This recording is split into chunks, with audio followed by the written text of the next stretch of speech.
Bollywood star म्हणजे आमिर खानच्या घरात सध्या लगीनघाई सुरू असल्याचं पाहायला मिळत आहे। अभिनेत्याची मुलगी इरा खान तिचा बॉयफ्रेंड नुपूर शिखरे बरोबर लग्नगाठ बांधणार आहे। इरा व नुपूर यांच्या लग्नापूर्वीच्या विधींना सुरुवात झाली आहे। आमिर खानची मुलगी इरा खान व नुपूर शिखरे यांचा गेल्या वर्षी सप्टेंबर महिन्यात इटली येथे साखरपुडा सोहळा संपन्न झाला। साखरपुड्यातील दोघांच्या रोमॅन्टिक फोटोंनी साऱ्यांचं लक्ष वेधून घेतलं। इरा व नुपूरच्या साखरपुड्याचे फोटोही सोशल मीडियावर चांगलेच व्हायरल झाले होते। यानंतर आता अखेर आमिरच्या लेकीचा लग्न सोहळा जवळ आला आहे। इरा व नुपूर 3 जानेवारीला लग्नबंधनात अडकणार आहेत। न्यूज 18च्या वृत्तानुसार आमिर खानच्या मुलीच्या लग्नाच्या कार्यक्रमाची माहिती सूत्रांकडून मिळाली आहे। अहवालानुसार एका सूत्राने सांगितले की खान कुटुंब इराच्या लग्नासाठी खूप आनंदी आहे, कारण ते नवीन वर्षाची धमाकेदार सुरुवातच लग्न सोहळ्याने करणार आहेत।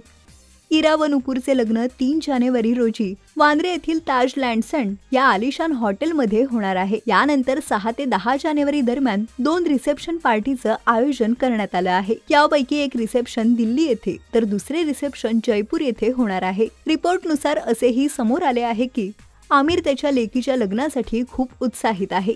तसेच अभिनेता स्वतः बी टाउन मधील त्याच्या मित्रांना सहकार्यांना लग्नाला उपस्थित राहून नववधूवराला आशीर्वाद देण्यासाठी फोन करून आमंत्रित करत आहे। अहवालानुसार बहुतेक कलाकार हे सुट्टीसाठी बाहेर गेले आहेत। ज्यांना या लग्नाला येता येणार नाही ते जयपूरमधील रिसेप्शनचा भाग असतील। इरा खान व नुपूरचे लग्न महाराष्ट्रीय रीतिरिवाजानुसार होणार आहे।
मराठी चित्रपटसृष्टीतील लेटेस्ट अपडेट्स आणि गॉसिपसाठी आमच्या चॅनेलला सबस्क्राईब करा आणि बेल आयकॉन दाबायला विसरू नका।